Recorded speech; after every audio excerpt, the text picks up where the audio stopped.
A new cultural initiative tagged the Village Festival has been unveiled in River State to reconnect urban youth with their ancestral roots and revive fading traditions. At the launch, the convener, Thank God Okorisha, lamented a growing disconnect between young people and their heritage, noting that many are unwilling to return to their communities to learn about their history and customs.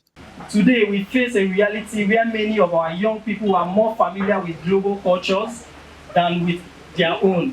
This is not due to indifference, but rather to the shrinking spaces where our heritage can be celebrated. Cities are increasingly showcasing Western events while our traditions struggle for visibility. The festival is more than an event. It is a platform for education, preservation, tourism, youth engagement, and cultural pride. It is about creating a living space where culture is not merely remembered, but actively experienced.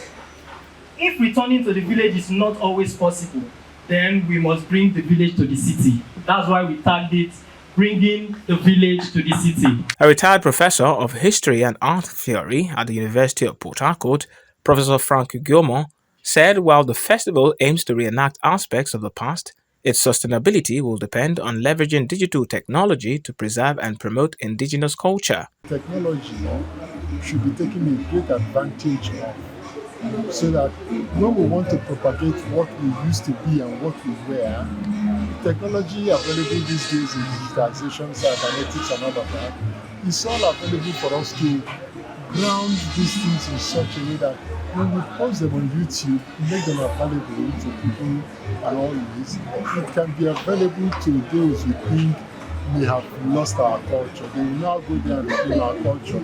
Many people think that we should call on government to do these things. Many things in Nigeria are done through what I call private initiative and enterprise. Founder of Policy Shapers, Ebenezer Wikina, described the initiative as a timely effort to strengthen cultural identity among young people. Government has a huge role to play in ensuring that we preserve our culture intentionally, not just by chance. Most of what happens is by chance. We guess and we try and we wish, but we need to intentionally hold it down. And I think one question I'll leave most of us with is, why have we stopped doing cannery?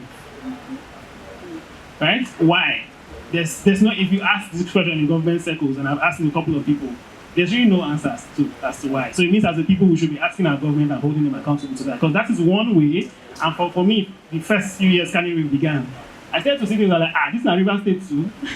And my Ogoni way me I know from my Ogoni things alone, But just seeing the displays and the street movements and everything, made me start seeing things that I didn't know were even River States. Organizers say the Village Festival will blend tradition with innovation, ensuring that the cultural heritage of River States thrives in a rapidly modernizing society.